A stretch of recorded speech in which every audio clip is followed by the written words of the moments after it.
So as of today, the Nintendo Switch has been out for 6 years. I was in college when the Nintendo Switch came out. I was a sophomore in college, and I remember the party I was at the night that the Switch came out, and I was talking to the guy who ended up now being my partner many, many years later about licking the Breath of the Wild cartridge. And, if that's not true romance, I don't know what is. But regardless, I will never forget the night where everybody was all abuzz, like, is the Switch good? Is it worth it? Oh my gosh. And look at it now. Look at the extensive library of games that the Switch has now. And there's so many. Truly, like, I know it's kind of an advertising campaign for them, but they say it all the time in all of their commercials. There really is something for everybody on the Nintendo Switch, whether you like cozy games, platformers, RPGs, I mean, oh my gosh, like there's just so many. So in order to celebrate 6 years of the Nintendo Switch, I decided let's go through my top 10 favorite Switch games of all time. Now, I do want to say, this is not an objective, these are the best Switch games of all time list. These are just my personal favorites, which, spoiler alert, there are quite a few JRPGs, just because that's who I am. I did try to limit it to 1 game per series just to give it a little bit of variety. So that is the topic of today. Hi everybody, my name is Alex, aka Quality, and welcome back to the channel, hooray! Before we get into the main list though, I do want to give mention to 3 honorable games that are wonderful and I love them, and my Switch experience wouldn't be the same without them, but they just didn't make the list. So first up, we have a big classic,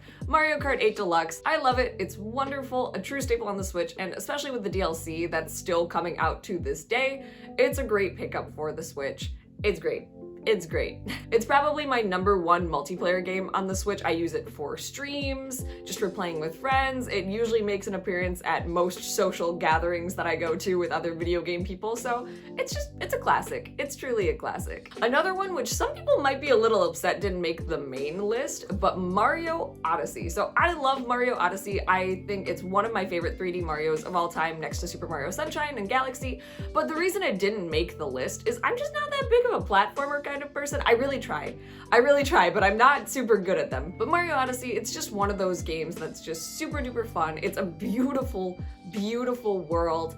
And honestly, it was a great entry into the mainline Mario series for the Switch. I think it really encompassed a lot of like what the Switch is all about within the game and within the world. I don't know, it's such a creative game. I adored my time playing Super Mario Odyssey. And my final honorable mention is Astral Chain. So this game absolutely surprised me. I adore it. I got it for Christmas, I think 3 years ago maybe, and it was the very first game that I opened and I was hooked instantaneously. It was a game that I never thought I'd super duper like, but I wanted to give it a shot. The art was really, really cool. Like the whole premise of controlling these creatures called legions in order to take down this criminal organization, it's really, really cool. And it wasn't that long of a game either, so it was really like a perfect Christmas between New Year's kind of game, and I'll never forget the nights just sitting really, really cozy playing Astral Chain and getting really worked up because it's an action adventure game, but just it's such like a special memory for me. So Astral Chain, it needs more love. Please play Astral Chain if it looks moderately interesting. It's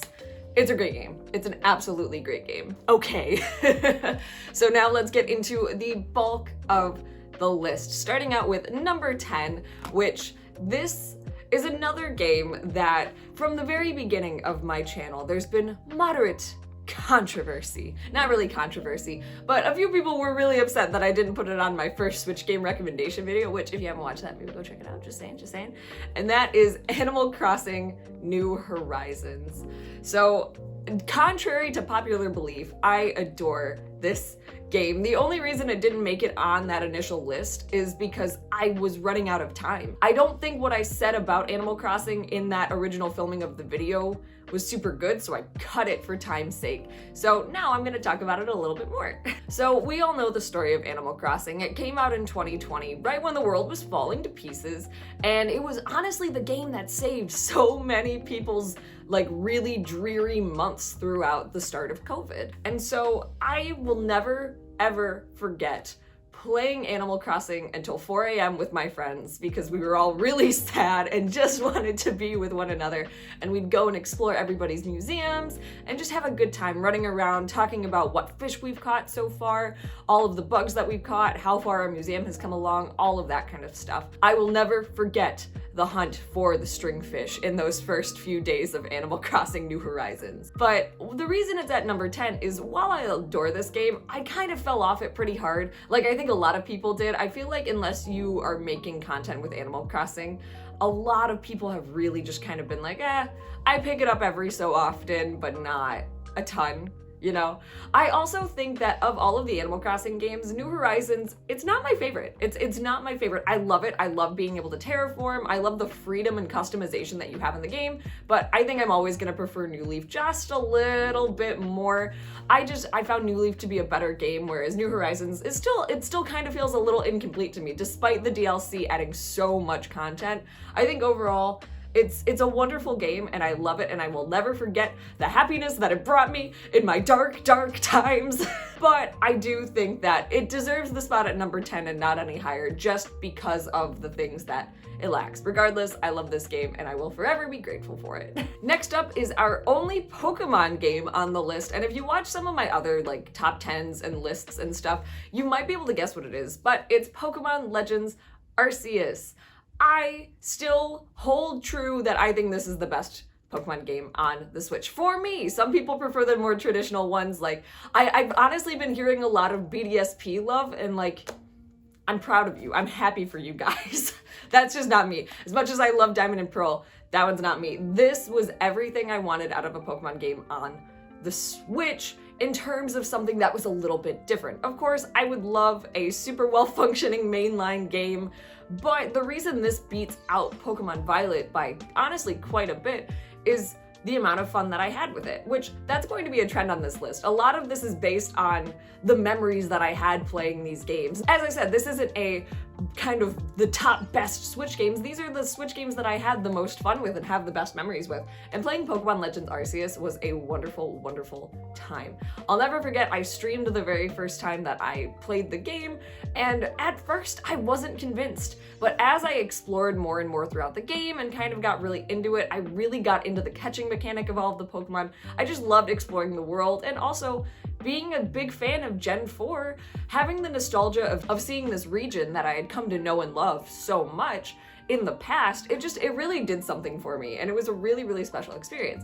And of course, going through the rest of the game, getting to the post-game and the post-post game, and seeing just how well crafted I think the final boss battle was, and like just, I'm not gonna spoil it. I'm not gonna spoil it, even though the game's been out for over a year, but still, it's a wonderful experience. And I think if you're a Pokemon fan and you're looking for something a little bit different, but still has, you know, the Pokemon you know and love and a lot of familiar aspects of it, Pokemon Legends Arceus is a great pickup. I know some people are not the biggest fan of the art style and the graphics. For me, it didn't really bug me. It really, really didn't, especially compared to Scarlet and Violet, to be honest. And not dishing on Scarlet and Violet, but I just overall prefer Legends Arceus. So that's my Pokemon pick. So you're gonna see a lot of games from my 2022 list, which I think just is a testament to how strong of a year 2022 was for the Switch, particularly in the JRPG department. And so for our very first JRPG on the list, it goes to Triangle Strategy. So I talked a lot about this game in my top games of 2022 list. This came in at number 3, Triangle. I think I already made that joke, but you get it again, so that's okay. I adored Triangle Strategy. It took a lot of the things that I loved from Octopath Traveler, like the art and all of that stuff, and translated it onto a strategy RPG. I loved the battle. It was so fun and honestly really addicting because I had the desire to get better and better and better at it and really challenged myself throughout the entirety of the whole game. And it was just a wonderful experience. The story and the idea that you have these branching paths that really are completely tied to your morals throughout the game. You see a lot of games with branching paths nowadays, but in Triangle Strategy, it really felt like it mattered. Like, it really, really felt like it mattered, which as a player, I think that's a really important thing. Like, if you have all these choices that you have to make and that's going to change the ending of your game, it falls flat if the choices seem arbitrary or not super important. But with Triangle Strategy, it kind of ramps up with every question that you ask. The game kind of starts with important but simpler questions to kind of show you how the mechanic works, and then as you go on and on and on throughout the game, the questions become more morally complex, and you really have to think what's important to you in that playthrough. There's a golden route. I still haven't done it. I really would like to at some point in time. It's just, you know, the backlog's overflowing, so. But this is a wonderful, wonderful game. I have very few complaints. My biggest thing is just some of the voice acting did not hit how I think it should have hit. Some were fantastic. Some of the voices, not so much. I also, by the end of it, I was just really tired. And frankly, as great as it is that it has New Game Plus is hard. It's so hard. And at this point in time, I'm kind of like, I think I'd rather just start a brand new game. But I think it's a great game. It's also a great introductory to the SRPG series. It's great. It's really great. I love Triangle Strategy a lot. So when I started Triangle Strategy, I started it the day that it came out, and I played it basically all the way from like the day it came out until like a month. I think I played it for about a month. And I will never forget, this was the first game that I really felt like I was managing my time really well to make time to play it.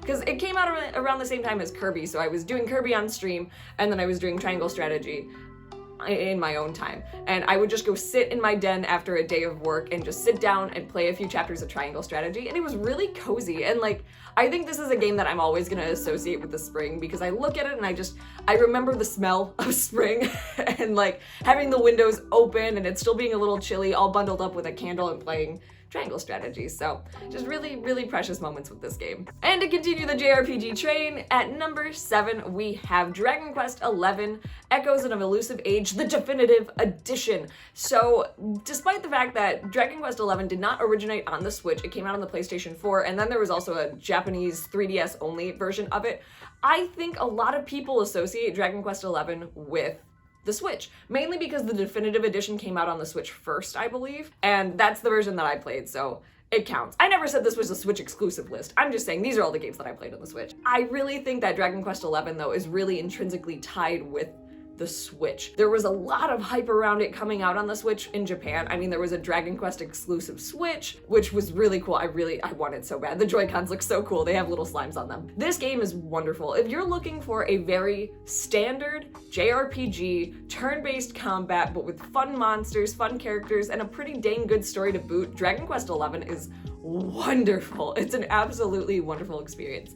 This game I played all throughout Christmas of last year. I started it, I think in November, played it all the way throughout Christmas. This is a game that I actually got my family to watch me play for a little bit, which was so weird. It was so weird. Played it all the way throughout Christmas and then ended it in about early January. So this time of the year I get really nostalgic for Dragon Quest XI. It was just such a wonderful game. It's honestly the first game in a long while that I completed 100% because I was so in love with the characters and the story. I didn't want it to end. I just didn't want this game to end.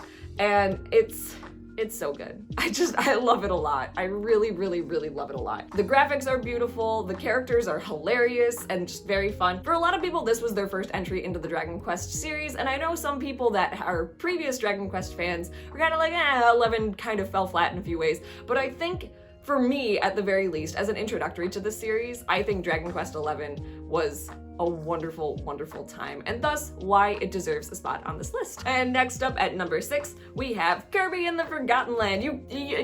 Did you not expect to see Kirby on this list? I love him. I love him. I love him. I mean, it's pretty obvious. As Kirby's big first foray into the 3D sphere, and first, honestly, big Switch adventure. While there was Star Allies, I feel like Forgotten Lands kind of kicked Star Allies out of the way a little bit. This game was wonderful. While still being new to the Kirby series overall, I never expected the amount of honest depth that there would be in this story for Forgotten Lands. The atmosphere is beautiful, all of the ruined towns and landscapes that you have to traverse through as Kirby, all of the copy abilities that you're able to power up throughout the game. It's a wonderful thing. Waddle Dee Town changed my life. That might be an over-exaggeration. However, Waddle Dee Town is wonderful. There's honestly a lot to do there as a little hub world, and especially if you're a Kirby fan, like, it fills your heart with so much joy. So this was a game that I streamed entirely over on my Twitch channel. However, I did do a lot of the side missions sitting in bed, and that's kind of like, I'll be honest, I think the reason Kirby is also super special to me is when this game came out, that was the first time I started thinking about doing a YouTube channel, which, you know, it didn't happen for many, many months, but I just remember sitting in bed playing Kirby and watching some other kind of YouTubers that very much so inspired my type of content and being like, man, I kind of want to do this. Like, I want to talk about Kirby. I want to talk about games that I like, and I'm doing it. How amazing is that? But I adore Kirby, and same kind of deal. It just reminds me of spring because that's when it came out and that's when I played it. But I adore it. I can't wait for more Kirby representation just throughout the rest of my life.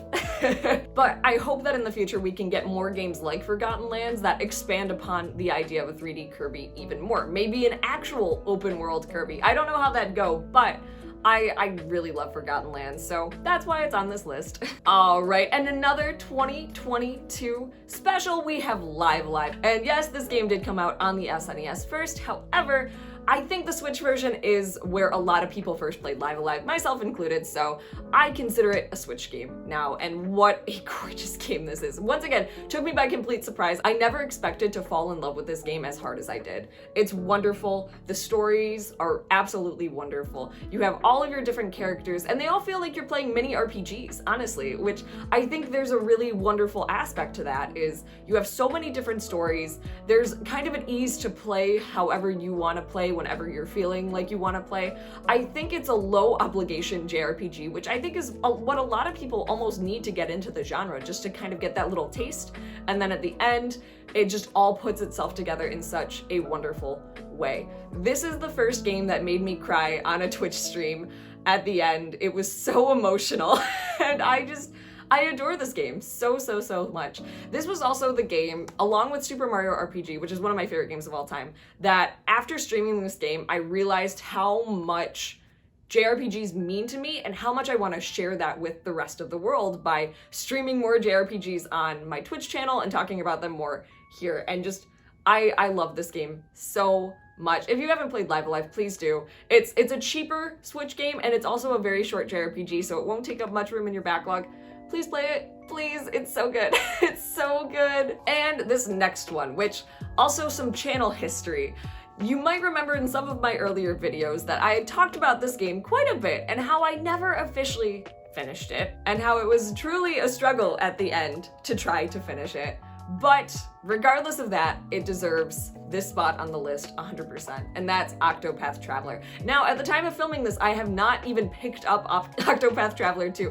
I'm really holding off until I finish Fire Emblem Engage. I have one more chapter. I'm probably going to get Octopath 2 by the end of the week, but I need to talk about the original for a second. So, despite my frustration at the end with the secret final boss, this game means the absolute world to me.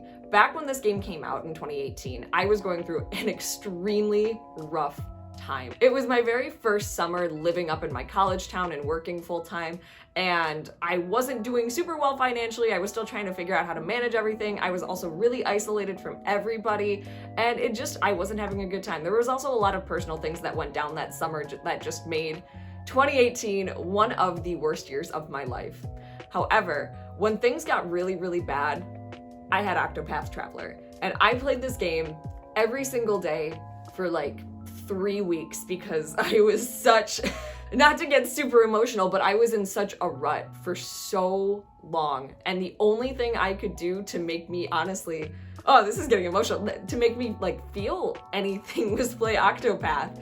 And I really loved all of the characters. I got so invested in their stories. The gameplay is so fun. It has some of my favorite turn-based combat, I think, of any turn-based RPG of all time. I love the boost functions. I love the different classes and the different abilities that you have throughout battles. I fell in love with Octopath Traveler, and I'm not going to lie, I think my life would be drastically different right now if I didn't pick up and play Octopath Traveler in the summer of 2018 like I did. So I will forever be grateful to Octopath Traveler for just coming into my life at the exact right time. So thanks, buddy. I hate that you have the worst secret final boss of all time, and it's really hard, but I will love you forever.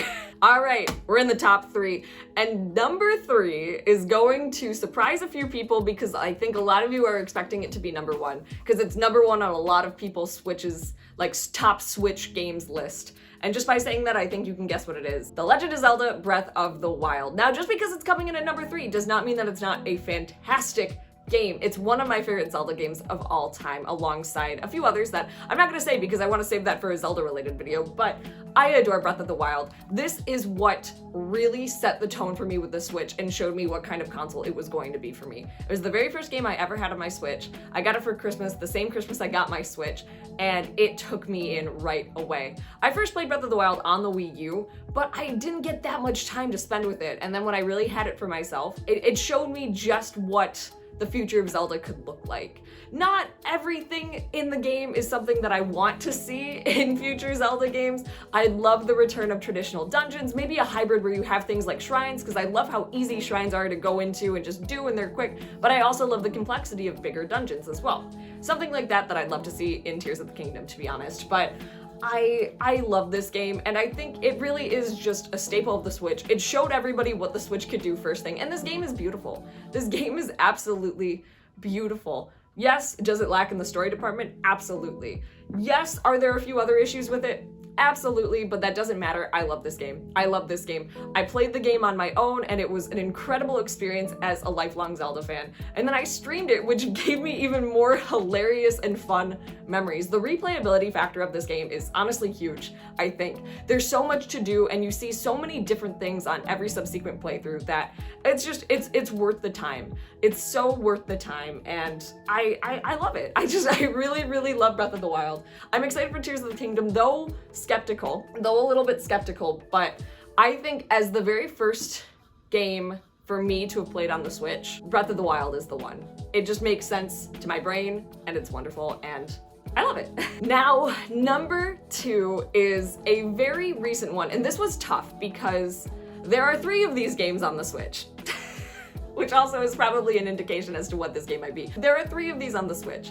And going through them to pick what one was going to be on the list. Yes, one, it's because I've played it the most recently, but I feel like I haven't played one of them enough, and one of them I associate with the original console it came out on. So you probably guessed it, Xenoblade Chronicles 3 is number 2 on the list. I just think the first Xenoblade, I associate it too much with the Wii in my brain because that's where I first played it, and 2, I just haven't had enough time to like really dive into it, and you know, you already know my thoughts on it, I'm not gonna dwell on it. Watch my Xenoblade Chronicles 3 review.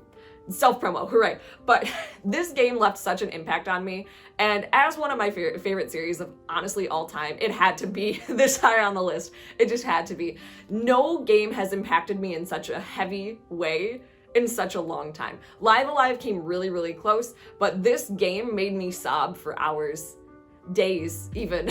The story is just so wonderful. I adore the characters. The world is beautiful. Again, please go watch my Xenoblade Chronicles 3 review. It's gonna tell you pretty much all of my thoughts on it, but just this game, as the very first game that I completed in 2023, after waiting for so long to find the time to play it, it was worth every second. It was absolutely worth every second. I'm so excited for the story DLC. I have so many hopes and dreams for it, and ultimately I need closure. So is this pick kind of a little like, I'm still coming off of the high of playing it? Maybe, but regardless, a Xenoblade game would have made it on this list. And the fact that the Switch has 3 of them, that's pretty incredible. 4 if you count Torna. So I just think of all of the Xenoblade games on the Switch, 3 is the one that I think I'm going to end up associating the most with the Switch. So I love this game. It's wonderful. Play it, play Xenoblade. I love that series so much. It's just great. And yeah, get the tissues ready because you're gonna cry probably. I did. Can I say that any more times that I sobbed? Like, I need you to know how emotional this was for me. And we have made it to number 1, which I'm kind of almost scared to share my number 1, but if you know me, you already know what it is. You already know what it is. I don't need to hide. I'm not ashamed. Fire Emblem 3 Houses. Do I think it's the best Fire Emblem game of all time? No, I don't. And I have a lot of thoughts, especially as I'm coming to the end of playing Fire Emblem Engage. However, this game and its story and characters, I'm not even exaggerating, changed my life in a weird way. In a really, really weird way. Very similar to Octopath Traveler, I started playing this game in the summer when it came out in 2019, and I was going through a really just weird period of my life. I was coming to kind of the end of my time in college. I had one more year left. Once again, living up in my college town over the summer, and while things had gotten better, there were more friends around. This was what I did to unwind and relax, and I had not been invested in a story, in anything, video game, book, anything like that, in a very long time. However, the story and the characters of Three Houses swept me away instantaneously, and I fell in love, not only with Dimitri, but everybody. I really, really did. This game, and I know a lot of people have complained about having to play the game so many times to get the full picture of everything. For me, it never felt like a chore. Maybe the beginning did on my fourth playthrough, but ultimately I was glad that I played every single story and got to know each and every one of these characters and their relationships with one another and their relationship to the world in general. I think something that Three Houses really excels in is the storytelling and the world building. There's a lot of political intrigue. The character relations are really important because of where they sit based on their social status and stuff like that. And just, it really just, it hit the right spot for me. And I know, like, some Fire Emblem fans, especially some that have been around for a while, are like, Three Houses made Fire Emblem too mainstream. And to that I say, shush, because why don't you want people liking the game that you like? But I adore Three Houses. This is, to me, despite the graphical flaws and despite all of that, one of my favorite experiences that I've ever had playing the Nintendo Switch, which is why it's number one and why I will love this game forever and ever and ever. There's just so much here. I want to do a big video talking about why Three Houses means so much to me, that because otherwise, if I tried to do that in this video, it'd be way too long and I think a little too rambly given the nature of this video. But someday I really want to talk about Three Houses because it was so impactful. And of course, I love Fire Emblem gameplay a lot. While the absence of the weapon triangle was very, very heavily missed in Three Houses, especially now that I'm playing Engage, I really felt that how it was absent in Three Houses.